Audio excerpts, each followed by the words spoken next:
নমস্কাৰ, welcome to Rupam blog. আৰু মই এই যে ভিডিঅ'টো কৰি আছো বা এইটো দেখাই আছো, আপোনাক কিয় দেখাইছো হয়তো আপোনালোকে ধৰিব পৰা নাই, বা ৰাস্তাটো এনেকে যে ভিডিঅ' কৰি আছো বা কি কৰিছো আপোনালোকে হয়তো ধৰিব পৰা নাই। কিন্তু ইয়াৰ এটা কথা আছে, ইয়াৰ বিৰাট এটা অসুবিধাৰ কাৰণে আজি মই ভিডিঅ'টো কৰিব লগা হৈছে। আৰু এইটো যে দেখা পাইছে, এই টিং পাতে ঢাকি থোৱা আছে, আপোনালোকে হয়তো নিশ্চয় গম পাই গৈছে এইটো কি হয়।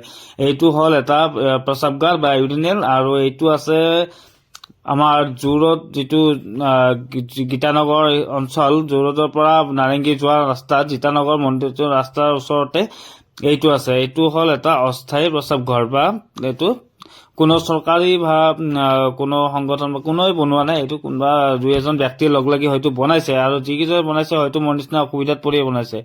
কথাটো হ'ল, আজি মই দুপৰীয়া আহি আছিলো, কিন্তু ইমান জোৰে পেচাব কৰা লাগিছে যে ক'তো পেচাব কৰাৰ জাগা এটুকু নাই। কাৰো না ক'ৰবাত ৰেষ্টুৰেণ্টত যাব পাৰিব, না ক'ৰবাত হোটেলত যাব পাৰিব, ইয়াতো কোনো নিদিয়ে।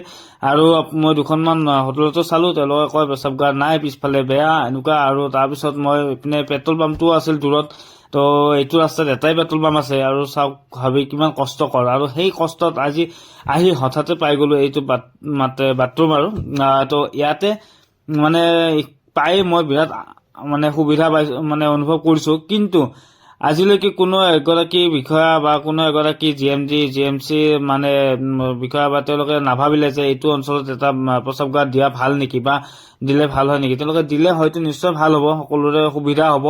আৰু ইয়াৰ পৰা একদম নাৰেংগীলৈকে, নাৰেংগী অঞ্চলটো ইমান ডাঙৰ অঞ্চল, নাৰেংগী অঞ্চলৰ মানে ইমান বজাৰ সমাৰ বা সম্পূৰ্ণ এক কমাৰ্চিয়েল ঠাই, আৰু তাত মানে এতিয়ালৈকে এটা প্ৰস্ৰাৱগাৰ বনি নাহিল, য'ত নেকি মানে কিমান অসুবিধাত পৰা দেখা যায়। আমি কেতিয়াবা মানে বজাৰ সমাৰ কৰিবলৈ গ'লে দেখা পাওঁ যে কিছুমান মানুহে মানে মানে কিমান অসুবিধাত পৰে, আমাক সুধি থাকে যে ক'ত আছে কি আছে, এনেকুৱাকে সুধি থাকে যে এটা ভাল এটা প্ৰস্ৰাৱগাৰ নাই। আপোনালোকে পে এণ্ড ইউজ এটা প্ৰস্ৰাৱগাৰ হয়তো আপোনালোকে বনাই দিব পাৰে, কিন্তু আপোনালোকৰ দৃষ্টিগোচৰ এতিয়াও হোৱা নাই। আৰু মই অনুৰোধ কৰোঁ যে জি এম চি বা আমাৰ যিখিনি বিভাগীয় মানে বিষয়া আছে, বা যিখিনি আমাৰ ৱাৰ্ডৰ মেম্বাৰ হওক বা কাউন্সিলৰ হওক, সকলোকে মই একবাৰ জনাইছো, আৰু মৃগন শৰণীয়া ডাঙৰীয়াকো জনাইছো যে ইয়াতে এটা প্ৰস্ৰাৱগাৰ লাগে। ইয়াত জোৰতে এইখিনিত নহয়, আৰু আমাৰ নাৰেংগী অঞ্চলতে এটা ডাঙৰ এটা প্ৰস্ৰাৱগাৰ লাগে, কাৰণ বিৰাটেই অসুবিধা।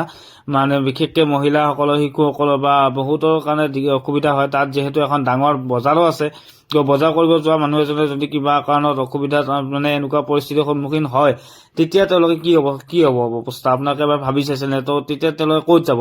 ল'ৰা মানুহখিনি বাৰু ওচৰত যাব পাৰিলে বা ক'ৰবাত গ'ল, কিন্তু মহিলা বা শিশুসকল বা বৃদ্ধ ব্যক্তি এজনে যদি তেনেকুৱা এটা সুবিধা পায়, নিশ্চয় তেওঁলোকৰ কাৰণে মানে বিৰাটেই উপকাৰ হ'ব। আৰু আপোনালোকে হয়তো ভিডিঅ'টি এবাৰ গুৰুত্ব সহকাৰে ল'ব, আৰু সকলোকে জনাইছো ভিডিঅ'টি লাইক, শ্বেয়াৰ আৰু ছাবস্ক্ৰাইব কৰি দিব, কাৰণ এইটো বহুত উপকাৰী হয়।